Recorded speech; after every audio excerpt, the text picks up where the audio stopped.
Você é aquilo que você pensa. James Allen e Ricardo S. Marques. Prefácio. Este pequeno volume, resultado de meditação e experiência, não tem a intenção de ser um tratado exaustivo sobre o tão falado poder do pensamento.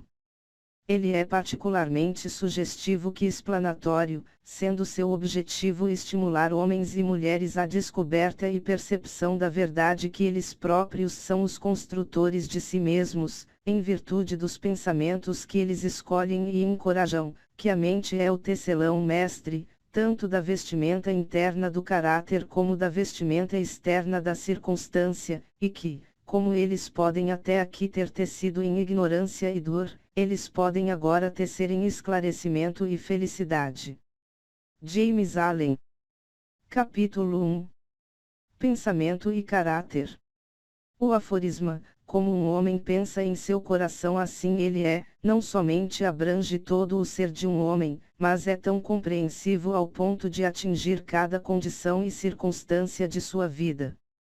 Um homem é literalmente aquilo que ele pensa, sendo seu caráter a soma completa de todos os seus pensamentos. Assim como a planta brota, e não poderia existir sem a semente, da mesma forma cada ato de um homem brota das sementes ocultas do pensamento, e não poderia ter aparecido sem elas. Isso se aplica igualmente àqueles atos chamados espontâneos e não premeditados, assim como àqueles que são deliberadamente executados.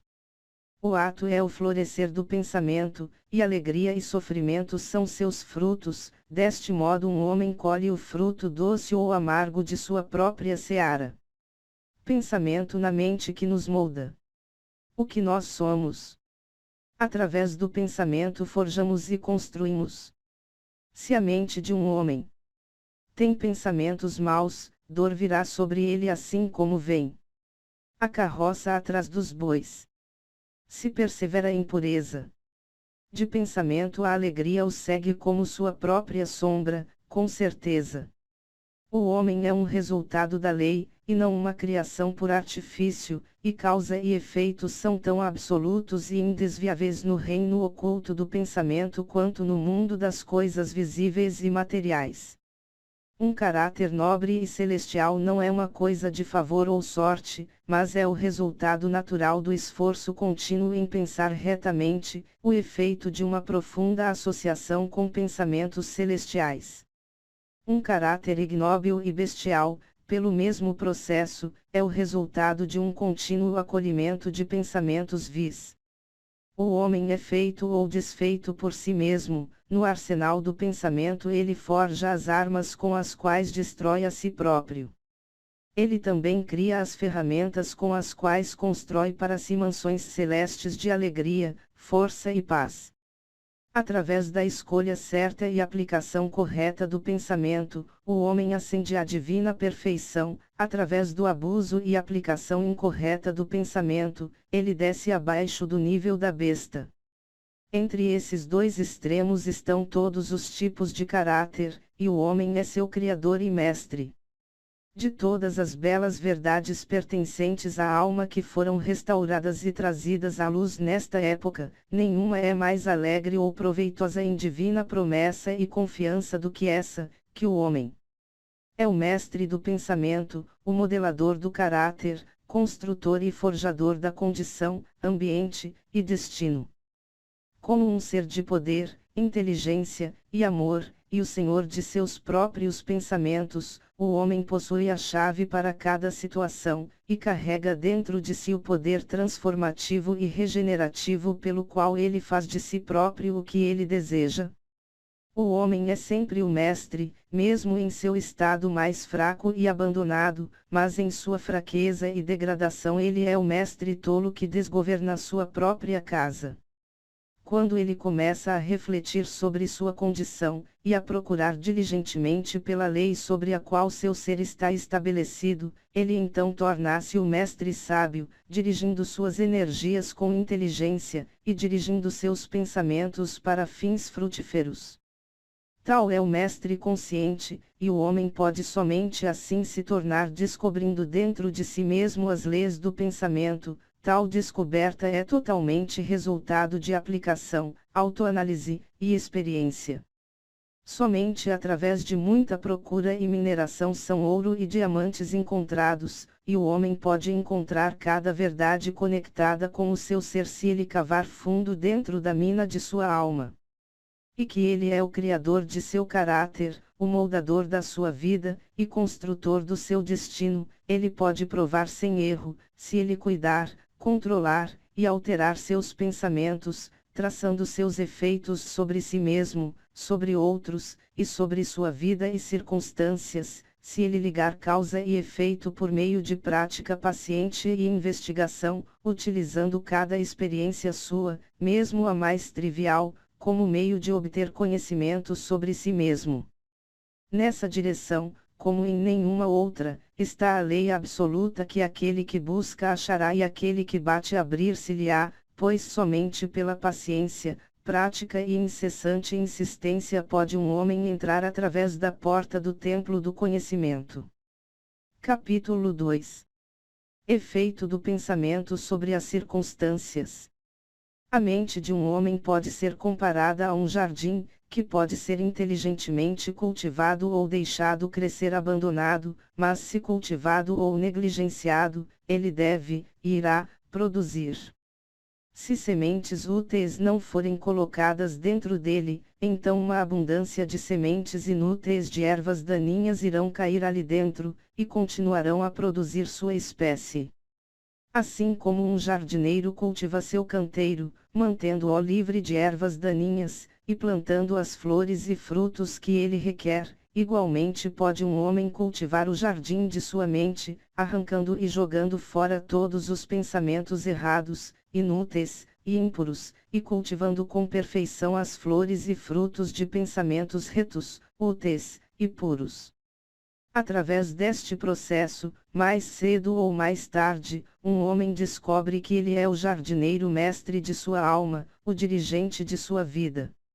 Ele também revela, dentro de si, as leis do pensamento, e entende com crescente exatidão, como as forças do pensamento e elementos da mente operam na moldagem do seu caráter, circunstâncias, e destino. Pensamento e caráter são um, e como o caráter pode somente manifestar-se e descobrir-se através do ambiente e circunstância, as condições externas da vida de uma pessoa irão sempre estar harmoniosamente relacionadas com o seu estado interno. Isso não significa que as circunstâncias de um homem em um determinado momento são uma indicação de seu caráter completo, mas que aquelas circunstâncias estão intimamente conectadas com algum fator pensamento vital dentro dele que, naquele momento, elas são indispensáveis ao seu desenvolvimento. Cada homem está onde está pela lei do seu ser. Os pensamentos que ele tem construído dentro de seu caráter o trouxeram até ali, e na organização de sua vida não existe nenhum elemento de sorte, mas tudo é o resultado de uma lei que não pode errar. Isso é tão verdade em relação àqueles que se sentem em desarmonia com o seu meio, como aos que estão contentes com ele. Como um ser progressivo e em evolução, o homem está onde ele está para que ele possa aprender que ele pode crescer, e ao aprender a lição espiritual que cada circunstância contém para ele, ela vai embora e dá lugar a outras circunstâncias. O homem é golpeado pelas circunstâncias enquanto ele pensar que é uma criatura de condições externas. Mas quando ele entende que ele é um poder criativo, e que ele pode comandar o solo oculto e as sementes do seu ser, de onde as circunstâncias brotam, ele então torna-se o legítimo mestre de si próprio. Que circunstâncias nascem do pensamento? Cada homem que tenha por algum período de tempo praticado autocontrole e autopurificação sabe, pois ele terá notado que a alteração em suas circunstâncias foi em exata proporção com a sua condição mental alterada. Isso é tão verdade que quando um homem sinceramente trabalha para remediar os defeitos em seu caráter, e faz progresso imediato e marcante, ele passa rapidamente por uma sucessão de vicissitudes. A alma atrai aquilo que ela secretamente abriga, aquilo que ela ama, e também aquilo que ela teme. Ela atinge o cume de suas mais caras aspirações, ela cai ao nível de seus desejos impuros, e as circunstâncias são os meios pelo qual a alma recebe o que lhe é devido. Cada semente de pensamento semeada ou deixada cair dentro da mente, criando raiz lá, produz sua espécie, florescendo mais cedo ou mais tarde em ação, e trazendo seu próprio fruto de oportunidade e circunstância. Bons pensamentos trazem bons frutos, maus pensamentos maus frutos. O mundo externo da circunstância molda-se ao mundo interno do pensamento, e condições externas agradáveis e desagradáveis são fatores que determinam o bem-estar final do indivíduo. Como o ceifeiro de sua própria colheita, o homem aprende tanto pelo sofrimento como pela felicidade. Seguindo os mais secretos desejos, aspirações, e pensamentos pelos quais ele permite ser dominado, perseguindo imaginações impuras ou firmemente trilhando a estrada de esforços vigorosos e elevados, um homem finalmente chega à fruição e realização nas condições externas de sua vida. As leis de crescimento e ajustamento estão em efeito em todos os lugares.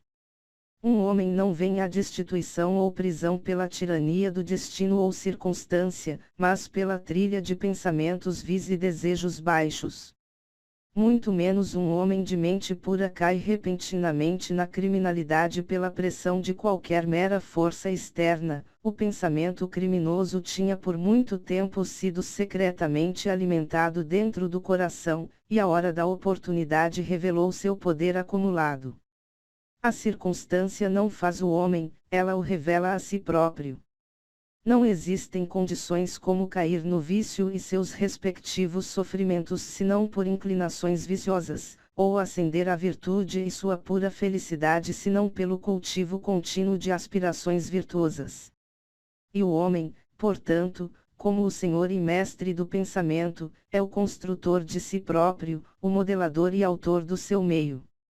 Já ao nascer, a alma é o que ela é, e a cada passo de sua peregrinação terrena ela atrai aquelas combinações de condições que a revelam, que são as reflexões de sua própria pureza e impureza, sua força e fraqueza. Os homens não atraem aquilo que eles querem, mas aquilo que eles são. Seus caprichos, fantasias, e ambições são frustrados a cada passo, mas os seus pensamentos e desejos mais profundos são nutridos com seu próprio alimento, quer seja ele imundo ou limpo. A divindade que molda nossos destinos está dentro de nós mesmos, ela é o nosso próprio eu. O homem é algemado somente por si próprio. Pensamento e ação são os carcereiros do destino, eles aprisionam, sendo mesquinhos. Eles também são os anjos da liberdade, eles libertam, sendo nobres. Não o que ele deseja e pede em oração, é o que o homem consegue, mas aquilo que ele justamente merece. Seus desejos e orações são somente gratificados e respondidos quando eles se harmonizam com seus pensamentos e ações. À luz dessa verdade, o que, então, é o significado de lutar contra as circunstâncias? Isso significa que um homem está continuamente se revoltando contra um efeito exterior, enquanto o tempo inteiro ele está nutrindo e preservando sua causa dentro de seu coração.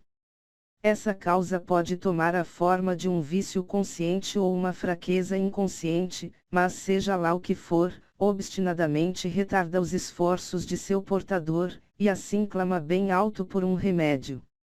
Os homens são ansiosos para melhorar suas circunstâncias, mas são indispostos para melhorar a si mesmos.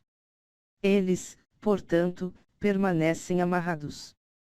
O homem que não se afasta da autocrucificação jamais pode falhar em alcançar o objetivo que está em seu coração.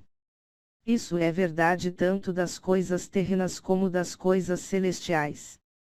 Mesmo um homem cujo único objetivo é conseguir riquezas deve estar preparado para fazer grandes sacrifícios pessoais antes de alcançar seu objetivo, e quanto mais se pode dizer daquele que deseja alcançar uma vida forte e bem equilibrada. Eis aqui um homem que é miseravelmente pobre. Ele é extremamente ansioso para que seu meio e confortos do lar sejam melhorados. Mesmo assim, o tempo inteiro ele foge do seu trabalho, e considera-se justificado em tentar enganar seu empregador, alegando que seu salário é insuficiente. Tal homem não entende os mais simples rudimentos dos princípios que são a base da verdadeira prosperidade.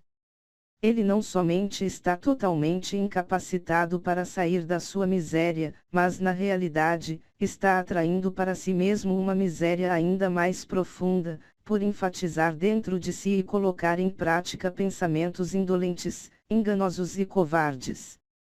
Eis aqui um homem rico que é vítima de uma dolorosa e persistente doença que é o resultado de sua guludice.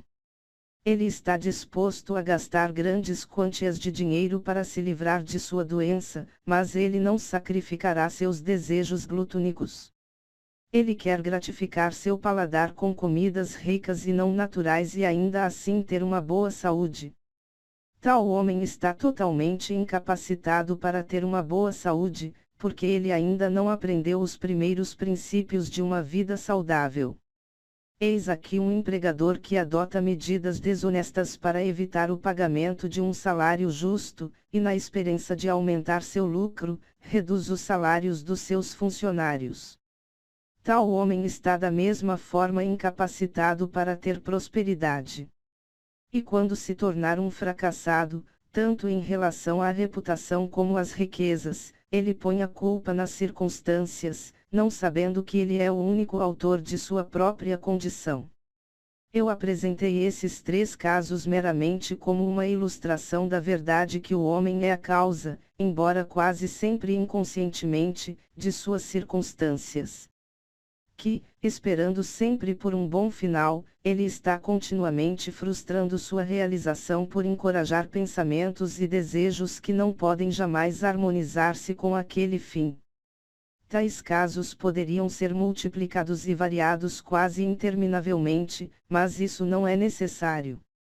O leitor pode, se assim decidir, investigar a ação das leis do pensamento em sua própria mente e vida, e até que isso seja feito, meros fatos externos não podem servir como uma base de raciocínio.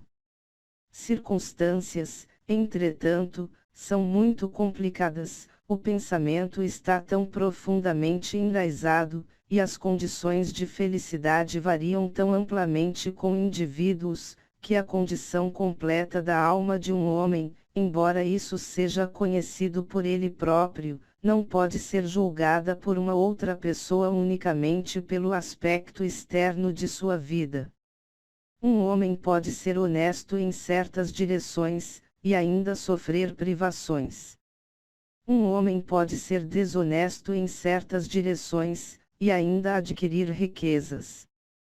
Mas a conclusão geralmente formada que um homem fracassa por causa de sua particular honestidade, e que o outro prospera por causa de sua particular desonestidade, é o resultado de um julgamento superficial, que considera que o homem desonesto é quase totalmente corrupto, enquanto o homem honesto é quase inteiramente virtuoso.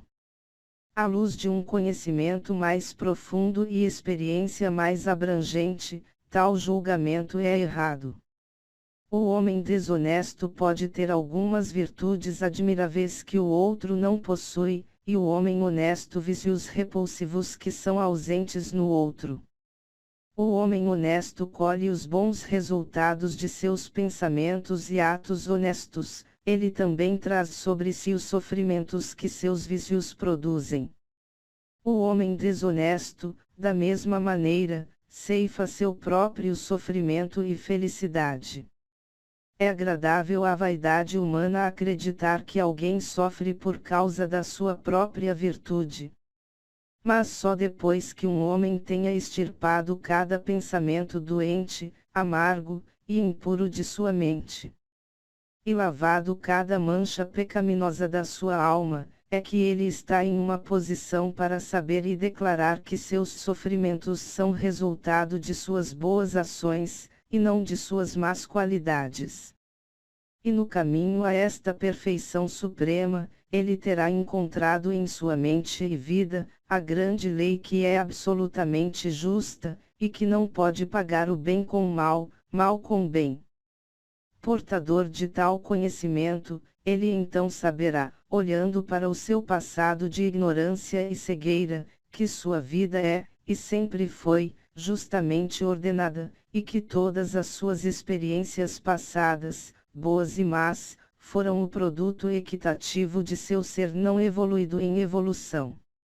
Bons pensamentos e ações jamais podem produzir maus resultados.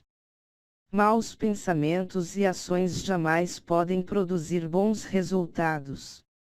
Isso é simplesmente como dizer que nada pode vir do milho a não ser milho, das urtigas somente urtigas.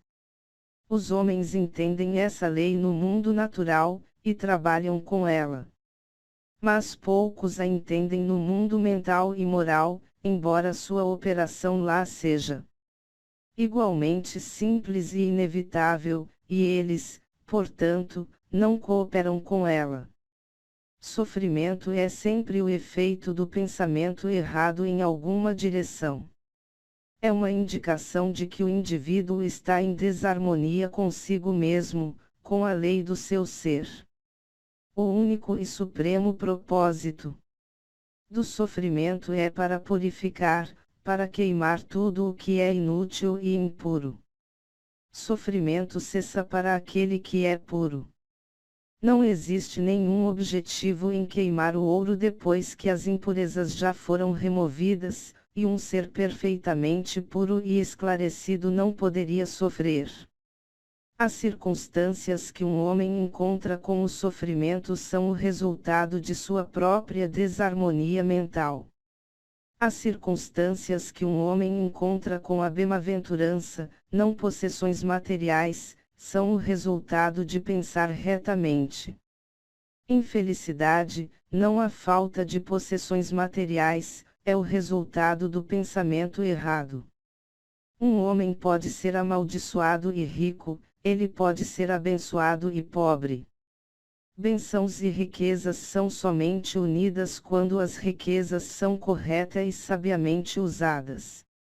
E o homem pobre somente cai em infelicidade quando ele considera seu fardo como um fardo injustamente imposto. Indigência e indulgência são os dois extremos da miséria. Ambas são não naturais e o resultado de desordem mental. Um homem não está corretamente condicionado até que ele seja feliz, saudável, e um ser próspero. E felicidade, saúde, e prosperidade são o resultado de um ajustamento harmonioso do interior com o exterior, do homem com o seu meio. Um homem somente começa a ser um homem quando ele cessa de lamentar-se e condenar-se, e começa a procurar pela justiça oculta que regula a sua vida. E à medida que ele adapta a sua mente a esse elemento regulador, ele cessa de acusar os outros como a causa de sua condição, e constrói a si próprio em pensamentos fortes e nobres. Ele cessa de chutar contra as circunstâncias, mas começa a usá-las como auxílio para o seu mais rápido progresso, e como um meio de descobrir os poderes ocultos e possibilidades dentro de si mesmo.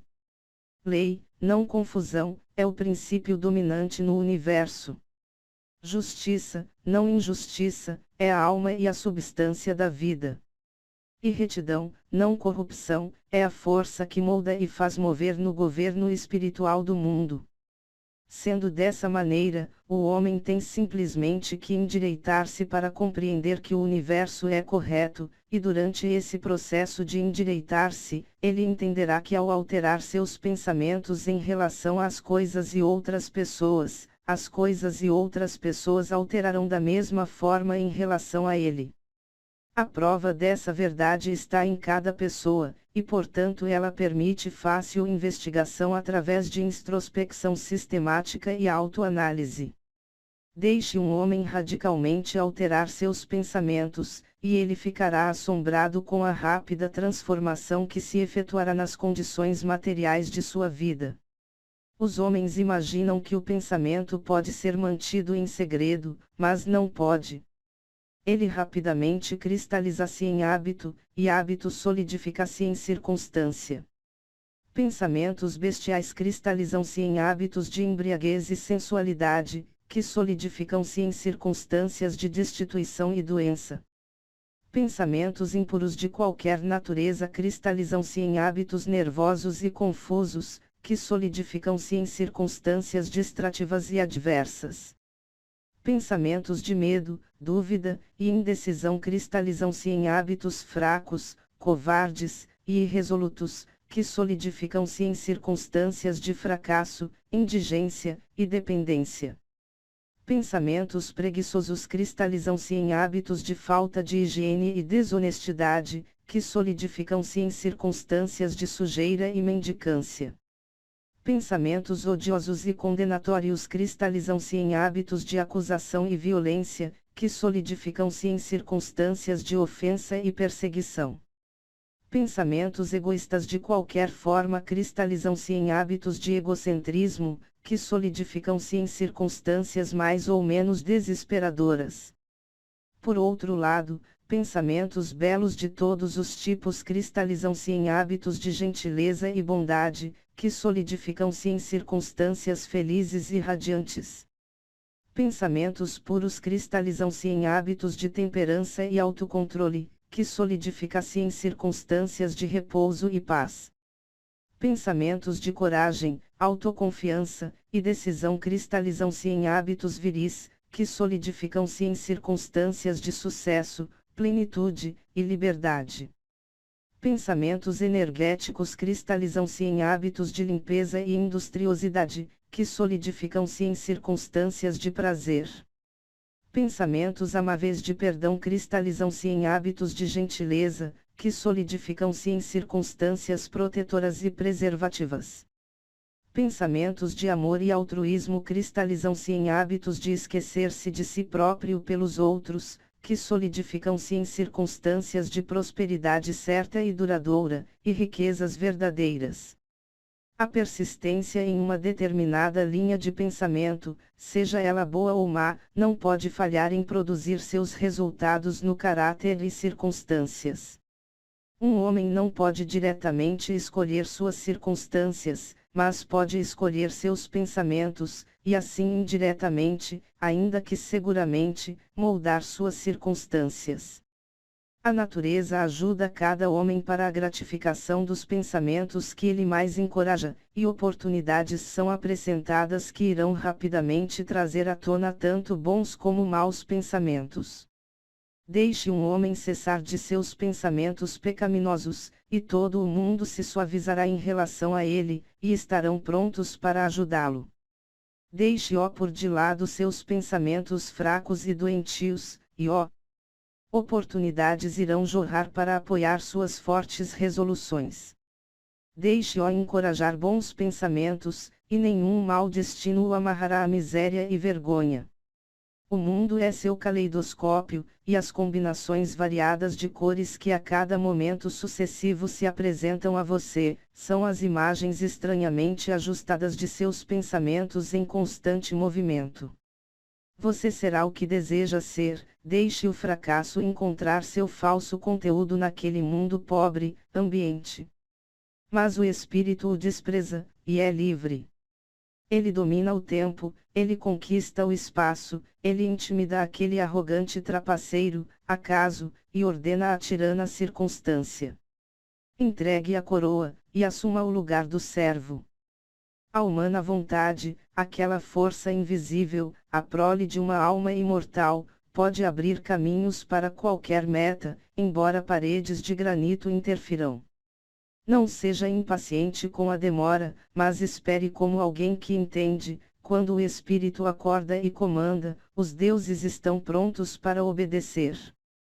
Capítulo 3. Efeito do pensamento sobre a saúde e o corpo. O corpo é o servo da mente. Ele obedece às operações da mente, sejam elas deliberadamente escolhidas ou automaticamente manifestadas. Ao comando de pensamentos ilícitos, o corpo afunda rapidamente em doenças e decadência. Ao comando de pensamentos belos e alegres, ele torna-se revestido com juventude e beleza. Doença e saúde, como as circunstâncias, estão enraizadas no pensamento.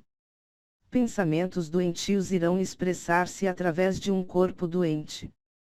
Pensamentos de medo têm sido conhecidos por matar um homem mais rápido do que uma bala, e eles estão continuamente matando milhares de pessoas com certeza, embora menos rapidamente. As pessoas que vivem com medo de doenças são as pessoas que ficam doentes. A ansiedade rapidamente desmoraliza o corpo inteiro, e deixa-o aberto para a entrada de doenças, enquanto pensamentos impuros, mesmo que não fisicamente consentidos, irão em breve destruir o sistema nervoso. Pensamentos fortes, puros e felizes edificam o corpo em vigor e graça. O corpo é um delicado e plástico instrumento, que responde prontamente aos pensamentos com o qual ele é afetado, e hábitos do pensamento produzirão seus próprios efeitos, bons ou maus, sobre ele. Os homens continuarão a ter sangue impuro e envenenado enquanto eles propagarem pensamentos sujos. De um coração limpo vem uma vida limpa e um corpo limpo. De uma mente poluída procede uma vida suja em um corpo corrupto. O pensamento é a fonte da ação, vida e manifestação, torne a fonte pura, e tudo será puro. Mudança de dieta não ajudará o homem que não muda seus pensamentos. Quando um homem torna seus pensamentos puros, ele não mais deseja comida impura. Pensamentos limpos criam hábitos limpos. O suposto santo que não lava seu corpo não é um santo. Aquele que fortaleceu e purificou seus pensamentos não precisa considerar o micróbio malévolo.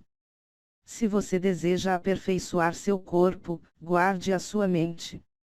Se você deseja renovar seu corpo, embeleze a sua mente. Pensamentos de malícia, inveja, desapontamento, depressão, roubam do corpo sua saúde e graça. Um rosto amargo não surge por acaso, ele é feito de pensamentos amargos. Rugas que desfiguram são desenhadas pela estupidez, cobiça, orgulho. Eu conheço uma mulher de 96 anos de idade que tem o rosto brilhante e inocente como o de uma menina. Eu conheço um homem abaixo da meia-idade cujo rosto é marcado por desarmoniosos contornos. O primeiro é o resultado de uma doce e radiante disposição, o outro é o resultado de luxúria e descontentamento. Assim como você não pode ter uma habitação agradável e saudável a menos que permita que o ar e o brilho do sol entrem livremente dentro dela, da mesma forma um corpo forte e um semblante iluminado, feliz e sereno só podem resultar da livre entrada de pensamentos de alegria e boa vontade e serenidade. No rosto dos mais velhos existem rugas feitas pela simpatia, outros por pensamentos fortes e puros, outros são talhados pela luxúria. Quem não pode distingui-los? Para aqueles que viveram retamente, o envelhecimento é calmo, pacífico, e suavemente harmonioso, como o pôr do sol. Eu visitei recentemente um filósofo no seu leito de morte. Ele não era velho exceto em anos. Ele morreu tão docemente e pacificamente como ele tinha vivido. Não existe médico melhor do que um pensamento alegre para dissipar as doenças do corpo, não existe nenhum confortador que se compare à boa vontade para dispersar as sombras do pesar e do sofrimento. Viver continuamente em pensamentos de má vontade, cinismo, suspeita e inveja, é como estar confinado ao buraco de uma prisão feita por você mesmo. Mas pensar bem de todos, ser alegre com todos, pacientemente aprender para encontrar o bem em todos, tais pensamentos altruísticos são os próprios portais do céu, e viver dia após dia com pensamentos de paz em relação a cada criatura trará paz abundante para quem assim agir. Capítulo 4. Pensamento e propósito. Até que o pensamento esteja ligado com o propósito, não existe nenhuma realização inteligente. A maioria das pessoas permite que o barco do pensamento seja levado pela corrente sobre o oceano da vida. A falta de propósito é um vício, e tal deriva não deve continuar para aquele que deseja estar longe da catástrofe e destruição.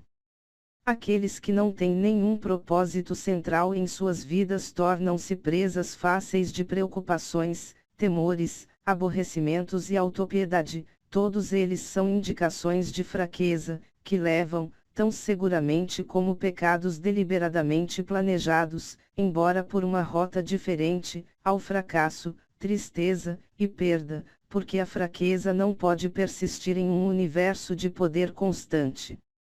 Um homem deve conceber de um propósito legítimo em seu coração, e se dispor a alcançá-lo. Ele deve fazer desse propósito o ponto central de seus pensamentos. Poderá ter a forma de um ideal espiritual, ou poderá ser um objeto material, isso de acordo com a sua natureza e o presente momento. Mas seja lá o que for, ele deve focalizar firmemente suas forças do pensamento sobre o objetivo que ele colocou diante dele.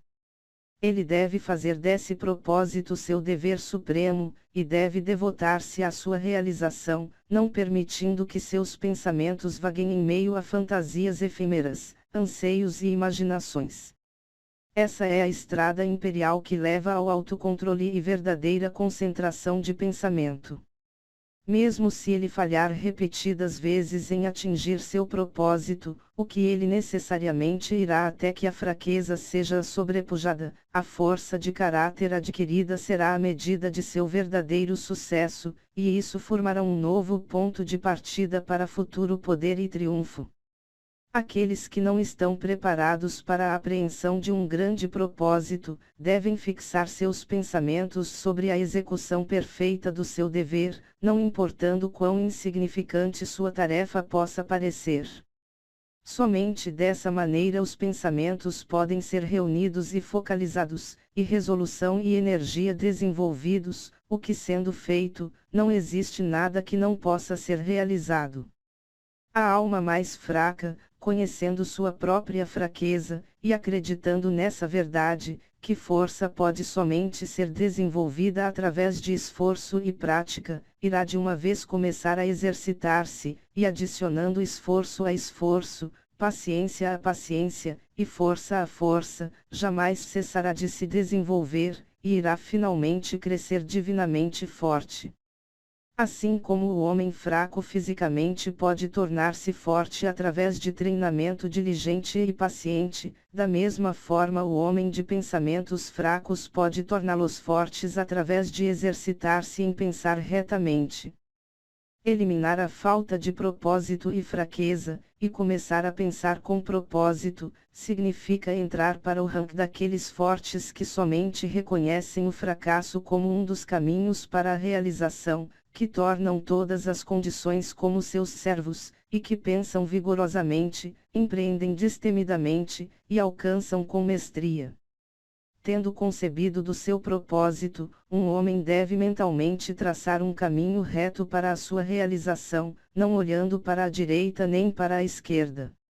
Dúvidas e temores devem ser rigorosamente excluídos, eles são os elementos desintegradores que destroem a linha reta do esforço, tornando-a torta, ineficaz, inútil. Pensamentos de dúvida e temor nunca realizam nada, e jamais podem. Eles sempre levam ao fracasso. Propósito, energia, poder para fazer, e todos os pensamentos vigorosos cessam quando a dúvida e o temor tomam conta. A vontade de fazer brota do conhecimento de que podemos fazer. Dúvida e temor são os grandes inimigos do conhecimento, e quem os encoraja, que não os mata, frustra-se a cada passo. Aquele que conquistou a dúvida e o temor venceu o fracasso. Cada pensamento seu está aliado com poder, e todas as dificuldades são bravamente enfrentadas e sabiamente sobrepujadas. Seus propósitos são plantados na hora certa, e eles florescem e dão fruto que não cai prematuramente no solo. Pensamento aliado destemidamente com propósito torna-se força criativa. Quem sabe isso está pronto para tornar-se algo muito mais alto e mais forte do que apenas um mero punhado de pensamentos oscilantes e sensações flutuantes. Quem faz isso torna-se o controlador consciente e inteligente de seus poderes mentais. Capítulo 5. O fator pensamento na realização. Tudo o que um homem alcança e tudo o que um homem deixa de alcançar é o resultado direto de seus próprios pensamentos. Em um universo perfeitamente ordenado, onde perda de equilíbrio significaria total destruição, responsabilidade individual deve ser absoluta. As fraquezas e virtudes de um homem, pureza e impureza, são dele mesmo, e não de outrem. Elas foram causadas por ele mesmo, e não por um outro, e elas podem ser alteradas somente por si próprio, nunca por um outro. Sua condição e também sua, e não de um outro homem. Seu sofrimento e sua felicidade vêm de dentro. Assim como ele pensa, assim ele é, ao continuar a pensar, assim ele permanece. Um homem forte não pode ajudar um mais fraco a menos que o mais fraco esteja disposto a ser ajudado, e ainda assim o homem fraco deve tornar-se forte por si próprio. Ele deve, através de seus próprios esforços, desenvolver a força que ele admira no outro. Ninguém a não ser ele próprio pode alterar sua condição. Tem sido comum para os homens pensarem e dizerem: muitos homens são escravos porque um é o opressor, vamos odiar o opressor. Agora, entretanto, existe entre alguns poucos, mas que estão aumentando, a tendência de reverter esse julgamento, e dizer: um homem é o opressor porque muitos são escravos, vamos desprezar os escravos. A verdade é que opressor e escravo são cooperadores em ignorância, e enquanto parece que se afligem um ao outro, estão em realidade afligindo-se a si próprios. Um perfeito conhecimento entende a ação da lei na fraqueza do oprimido e o poder mal aplicado do opressor. Um perfeito amor, vendo o sofrimento que ambos estados estão envolvidos, não condena nenhum dos dois. Uma perfeita compaixão envolve tanto o opressor como o oprimido. Aquele que venceu a fraqueza, e pôs de lado todos os pensamentos egoístas, não é opressor nem oprimido. Ele é livre. Um homem pode somente crescer, conquistar, e ter sucesso elevando seus pensamentos. Ele pode somente permanecer fraco, caído, e miserável recusando-se a elevar seus pensamentos. Antes que um homem possa atingir qualquer coisa, mesmo coisas materiais, ele deve elevar seus pensamentos acima da indulgência animal escrava. Ele não precisa, para ter sucesso, abandonar toda a animalidade e egoísmo, de nenhuma forma, mas pelo menos uma parte, deve ser sacrificada. Um homem cujo primeiro pensamento é a satisfação animal não pode pensar claramente nem planejar metodicamente. Ele não consegue encontrar e desenvolver seu potencial latente, e falharia em qualquer tarefa.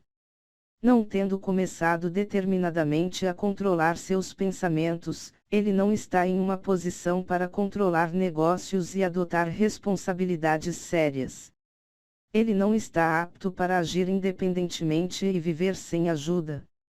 Mas ele está limitado, entretanto, somente pelos pensamentos que ele escolhe. Não pode haver nenhum progresso, nem realização sem sacrifício. O sucesso material de um homem acontecerá na medida em que ele sacrifica seus confusos pensamentos animais, e fixa sua mente no desenvolvimento de seus planos, e no fortalecimento de sua resolução e autoconfiança. E quanto mais alto ele eleva seus pensamentos, quanto mais viril, honrado, e reto ele se torna, maior será o seu sucesso, e mais abençoadas e duradouras suas realizações. O universo não favorece o mesquinho, o desonesto, o viciado, muito embora muitas vezes a mera superfície pareça assim mostrar, ele ajuda o honesto, o magnânimo, o virtuoso.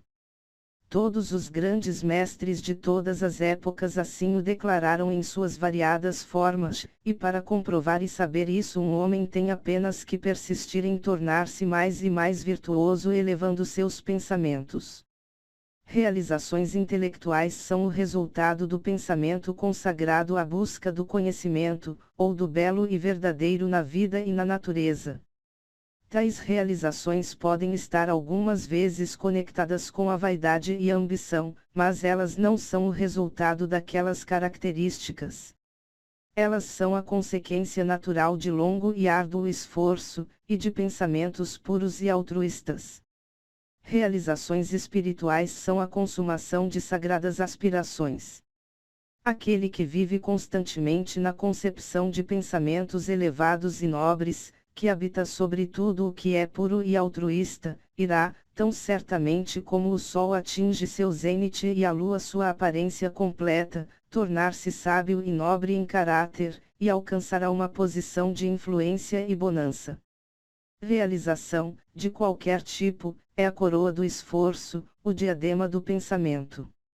Com a ajuda de autocontrole, resolução, pureza, retidão e pensamento bem dirigido um homem eleva-se. Com a ajuda de animalidade, indolência, impureza, corrupção, e confusão de pensamento um homem afunda. Um homem pode subir ao mais alto nível de sucesso no mundo, e mesmo às mais altas altitudes no reino espiritual, e novamente afundar em fraqueza e miséria por permitir que pensamentos arrogantes, egoístas, e corruptos se apoderem dele. Vitórias obtidas pelo pensamento reto podem somente ser mantidas por cuidadosa vigilância. Muitos se acomodam quando o sucesso está garantido, e rapidamente caem de volta no fracasso. Todas as realizações, seja nos negócios, no âmbito intelectual ou espiritual, são o resultado de pensamentos precisamente direcionados, são governados pela mesma lei e são do mesmo método. A única diferença está no objeto de realização. Aquele que deseja realizar pouco deve sacrificar pouco. Aquele que deseja realizar muito deve sacrificar muito. Aquele que deseja atingir altamente deve sacrificar grandemente. Capítulo 6. Visões e ideais. Os sonhadores são os salvadores do mundo. Assim como o mundo visível é sustentado pelo invisível, da mesma forma os homens, em meio a provações, pecados e tendências mesquinhas, são nutridos pelas belas visões de seus sonhadores solitários. A humanidade não pode esquecer seus sonhadores. Ela não pode deixar os ideais deles desaparecerem e morrerem. Ela vive neles. Ela conhece-os nas realidades que ela um dia verá e conhecerá. Compositor, escultor, pintor, poeta, profeta, sábio, estes são os criadores do infinito, os arquitetos do céu. O mundo é belo porque eles vivem, sem eles, a humanidade laboriosa pereceria. Aquele que cultiva uma bela visão, um ideal mais elevado em seu coração, irá um dia realizá-lo. Colombo alimentou a visão de um outro mundo, e ele o descobriu. Copérnico encorajou a visão de uma multiplicidade de mundos e um universo muito mais amplo, e ele o revelou. Buda contemplou a visão de um mundo espiritual de pura beleza e perfeita paz, e ele entrou nele. Alimente suas visões. Alimente seus ideais. Cultive a música que move o seu coração, a beleza que se forma em sua mente, a amabilidade que reveste seus pensamentos mais puros, porque deles surgirão todas as situações agradáveis, todas as circunstâncias celestiais, destes, se você apenas permanecer fiel a eles, seu mundo será por fim construído. Desejar é obter, aspirar é alcançar. Deveriam os desejos mais baixos de um homem receber a medida completa de gratificação, e suas aspirações mais puras perecerem por falta de sustento. Esta não é a lei. Tal condição de coisas jamais pode obter, pedir e recebereis. Sonhe sonhos elevados, e assim como você sonha, assim você se tornará. Sua visão é a promessa daquilo que um dia você será. Seu ideal é a profecia daquilo que você por fim irá revelar. A maior de todas as realizações foi no princípio e por algum tempo um sonho. O carvalho dorme em sua semente, o pássaro espera dentro do ovo, e na visão mais alta da alma um anjo move-se em seu despertar. Os sonhos são os brotos das realidades. Suas circunstâncias podem ser incompatíveis, mas elas não permanecerão assim por muito tempo se você simplesmente descobrir um ideal e lutar por alcançá-lo. Você não pode viajar por dentro e permanecer parado por fora. Eis aqui um jovem duramente oprimido pela pobreza e trabalho, confinado a longas horas em uma oficina insalubre, sem educação, e carecendo de todas as artes de refinamento. Mas ele sonha de coisas melhores. Ele pensa de inteligência, de refinamento, de graça e beleza. Ele concebe, e mentalmente constrói, uma condição ideal de vida. A visão de uma liberdade mais ampla e um escopo mais largo tomam posse dele, inquietação o impulsiona para a ação, e ele utiliza todo o seu tempo livre e recursos, embora pequenos eles sejam, ao desenvolvimento de seu potencial e poderes latentes. Muito em breve, tão alterada sua mente se tornou, que a oficina não pode mais segurá-lo. Ela se tornou tão fora de harmonia com sua mentalidade que ela sai da sua vida como uma roupa que é jogada no canto, e com o crescimento das oportunidades que se ajustam ao escopo de seus poderes em expansão, ele a abandona para sempre. Anos mais tarde nós vemos esse jovem como um homem maduro. Nós o encontramos um mestre de certas forças da mente que ele exerce com influência e poder inigualáveis. Em suas mãos ele segura as cordas de gigantescas responsabilidades. Ele fala, e vidas são mudadas. Homens e mulheres se apegam às suas palavras e pensamentos e remodelam seu caráter, e como o sol, ele torna-se o centro fixo e luminoso onde destinos inumeráveis circundam. Ele realizou a visão da sua juventude. Ele tornou-se um com o seu ideal. E você, também, jovem leitor, realizará a visão, não o desejo ocioso, do seu coração, seja ela baixa ou bela, ou uma mistura das duas, pois você sempre gravitará na direção daquilo que você secretamente mais ama. Em suas mãos serão colocados os resultados exatos dos seus próprios pensamentos, você receberá aquilo que você merece, nem mais, nem menos. Seja qual for seu atual ambiente, você cairá, permanecerá, ou se elevará com seus pensamentos, sua visão, seu ideal. Você se tornará tão pequeno quanto seu desejo controlador, tão grande quanto sua aspiração dominante. Nas belas palavras de Stanton Kirkhope, você pode estar trabalhando no seu escritório, e de repente você andará para fora da porta que por tanto tempo pareceu a barreira dos seus ideais, e se encontrará diante de uma audiência, a pena ainda atrás da orelha, as manchas de tinta ainda nos seus dedos, e ali então derramará a torrente de sua inspiração. Você pode estar pastoreando ovelhas, e você se desviará para a cidade, bucólico e de boca aberta. Vagará sob a intrépida orientação do Espírito para a oficina do Mestre, e depois de algum tempo ele dirá: eu não tenho mais nada para ensinar-te. E agora você se tornou o Mestre, que recentemente sonhava de grandes coisas enquanto pastoreava ovelhas. Largue a serra e a plana e tome sobre si a regeneração do mundo.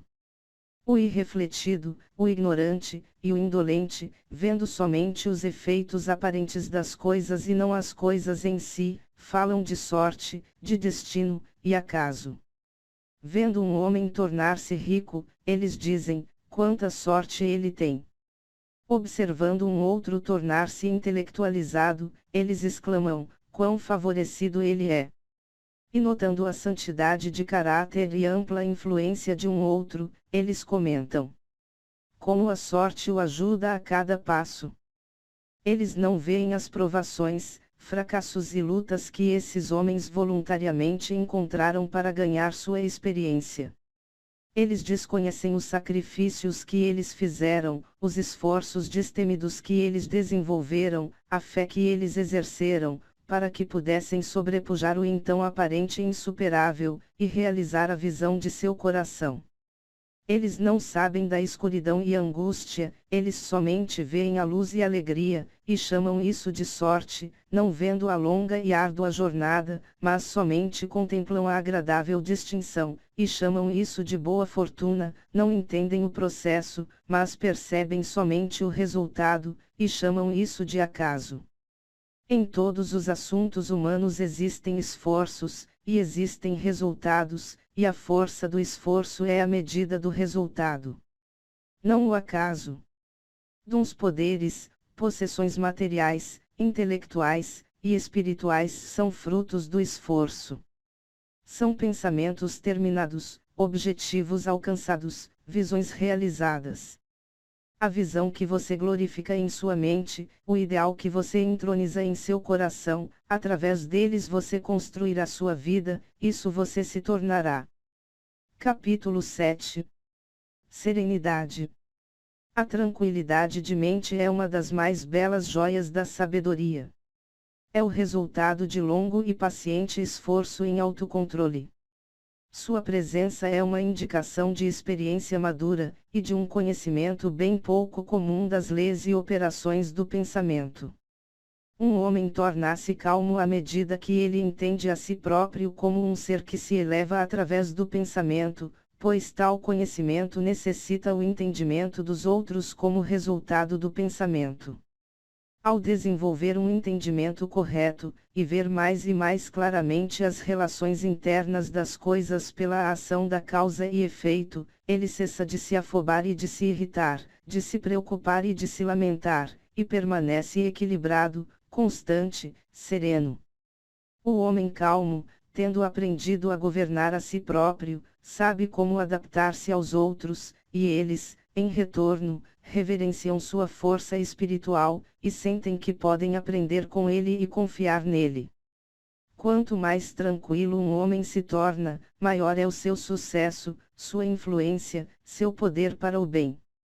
Mesmo o empreendedor comum notará que a prosperidade do seu negócio aumenta quando ele passa a desenvolver um maior autocontrole e tranquilidade, pois as pessoas sempre preferirão negociar com um homem cujo comportamento é vigorosamente uniforme.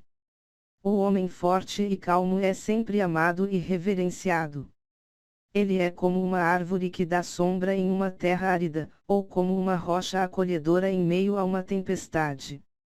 Quem não ama uma pessoa de coração tranquilo, de temperamento doce, equilibrada em todas as coisas?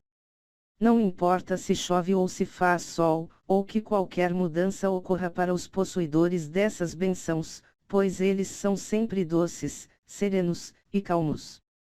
Esse raro equilíbrio de caráter é a última lição da cultura, é o florescer da vida, o frutificar da alma. Tão precioso como a sabedoria, mais desejável do que ouro, sim, mais do que o fino ouro. Quão insignificante a mera busca do dinheiro parece em comparação com uma vida serena, uma vida que habita no oceano da verdade, abaixo das ondas, além do alcance das tempestades, em eterna calma. Quantas pessoas conhecemos que amargam suas vidas, que arruinam tudo o que é doce e belo com temperamentos explosivos, que destroem seu equilíbrio de caráter, e envenenam seu próprio sangue. É uma questão se a grande maioria das pessoas não arruinam suas vidas e estragam sua felicidade pela falta de autocontrole. Quão poucas pessoas nós encontramos na vida que são bem balanceadas, que têm aquele raro equilíbrio que é característico do caráter refinado. Sim, a humanidade surge com incontrolável paixão, está tumultuada com desgovernada tristeza, e jogada de um canto para o outro pela ansiedade e dúvida. Somente o homem sábio, somente aquele cujos pensamentos são controlados e purificados, faz com que os ventos e tempestades da alma o obedeçam. Almas sacudidas pela tempestade, aonde quer que estiverdes, sob quaisquer condições em que vives, sabei disto: no oceano da vida as ilhas que abençoam estão sorrindo, e as costas ensolaradas do vosso ideal esperam a vossa chegada. Mantei vossa mão firmemente sobre o lemo do pensamento. No barco da vossa alma repousa o comandante-mestre, ele apenas dorme. Acordai, o autocontrole é força, pensamento reto é domínio, calma é poder. Dizei a vossos corações: paz, aquietai-vos. Fim.